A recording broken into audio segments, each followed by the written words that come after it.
verse. It's a very important verse. It's not a very long mantra. This is mantra 1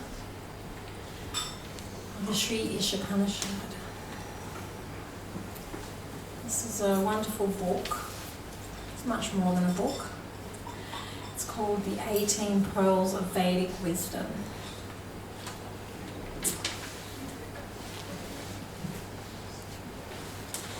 Everything animate or inanimate that is within the universe is controlled and owned by the Lord. One should therefore accept only those things necessary for himself, which is set aside as his quota, and one should not accept other things, knowing well to whom they belong. So one of the definitions of God, or the Supreme Soul, is that he is the original cause, the origin of everything. Everything is springing from him. Everything animate and everything inanimate.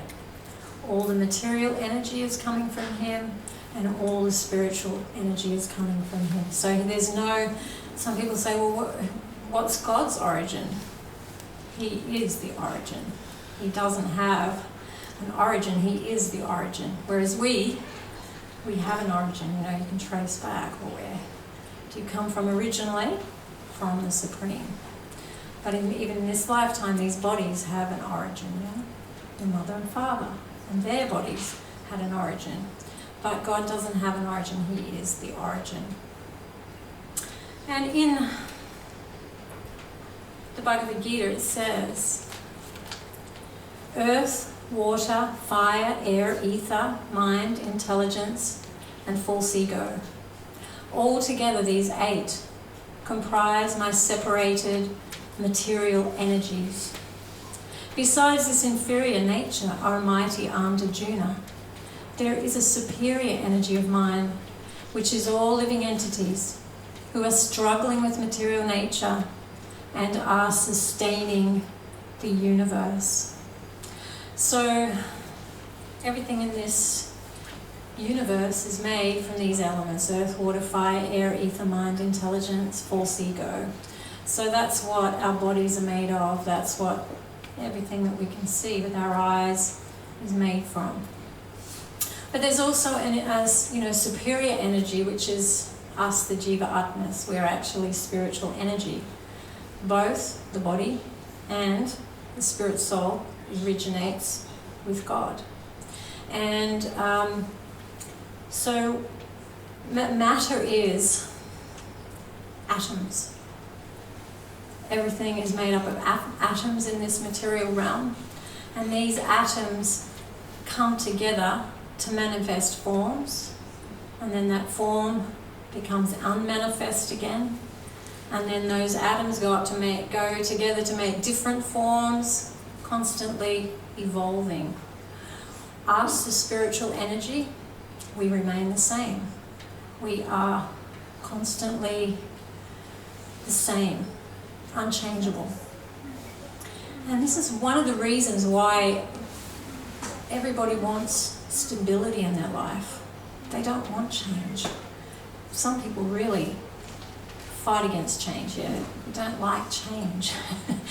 We want an eternal relationship. We want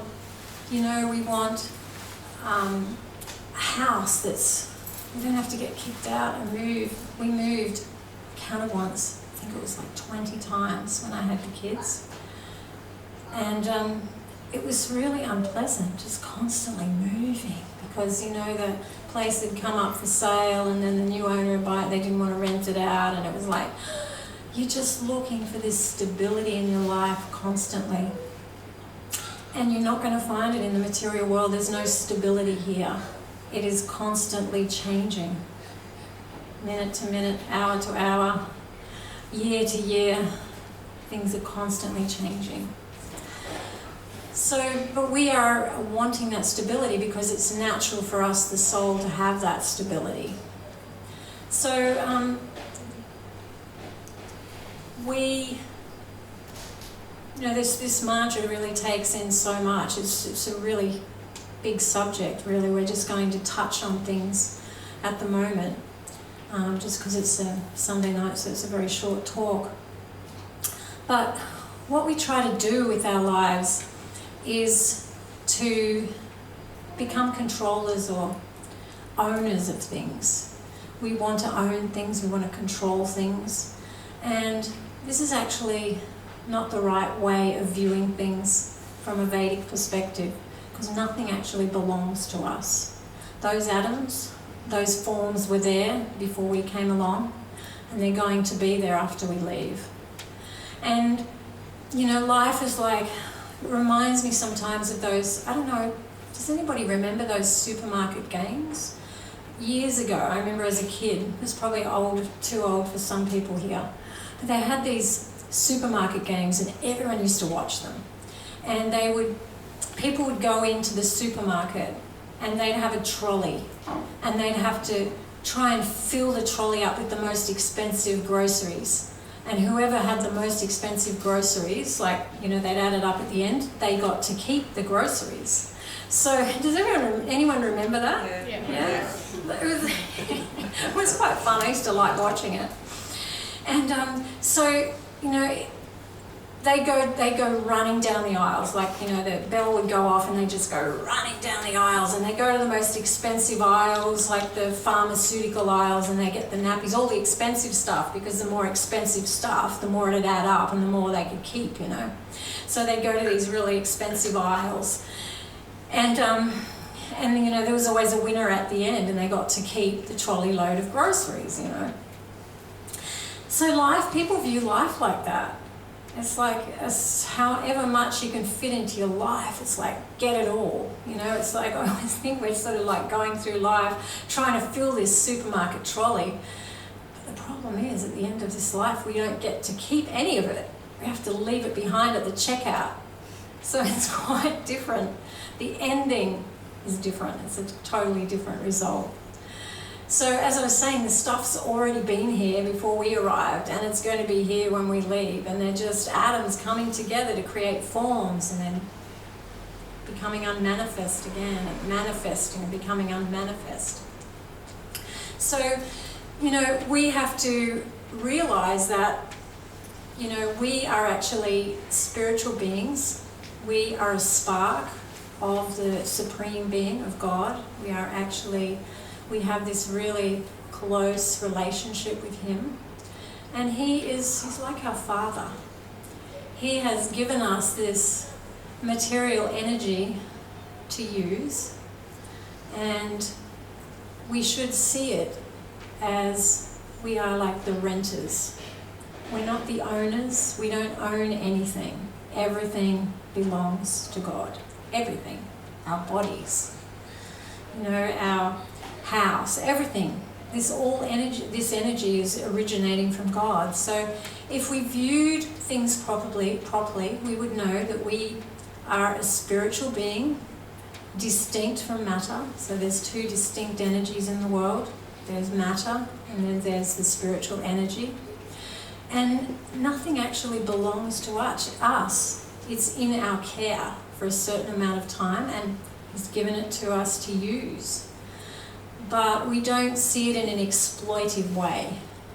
Many people in the world think they exploit others, they exploit the earth, the environment, you know, because they think that, you know, they are possessors and they're the actual owners. So people exploit their children. They kill them. It's happening so regularly. People kill their kids. It's not yours. It's not your possession. You don't have the right to kill that person. You don't have the right to exploit. Exploiting the earth, exploiting the environment, exploiting other people. So if we viewed life according to this mantra, we would see, yes, everything belongs to God. So I'm, you know, able to use this. And when my mum always used to say, when you rent, you know, if you're renting a property, or, you know, someone loans you something, you give it back at least in the same order as you received it. And she always said, try to make it better, because that person has loaned you something. to use. So, if you had a well-off father and he loaned you a house to use, you wouldn't go trashing it, thinking that it was yours. You realise, this is not my property, this is my father's property. So I'm going to look after it and I'm going to give it back, if not the same, in better condition. So I'm going to be appreciative of that and look after it. So if everybody had this knowledge that we are not the possessors of anything, we actually own nothing, and we are going to leave everything behind. We're going to leave all the stuff, we're going to leave our bodies behind. So even our bodies are not our possession to go ruining. These bodies are a wonderful tool to make our way off this wheel of birth and death that we've become trapped on, going around and around and around. You know the little rats in the cage? They go onto those, those little round sort of things, and they just keep going around and around and around. That's like what we're trapped on. Only ours is life after life after life. It's not minute after minute after minute. And we're trapped on this wheel of birth and death. And this human form, this body that we have on, it's our tool, our mechanism, our way of making our way off this wheel of birth and death and heading back to the spiritual world where we belong, where everything is spiritual, where there's no materials, no suffering, no pain, no birth, no disease, no old age, no death. It's hard to imagine because this is what we know here. But there is another world where there is no pain and suffering, where everything is blissful and everything is, the whole, atmosphere is charged with spiritual love and kindness and compassion and all those things that we want in life. We're not going to get them here in the material world. It's most people in the world, they don't have this spiritual wisdom, and if they did, they would view life in quite a different manner.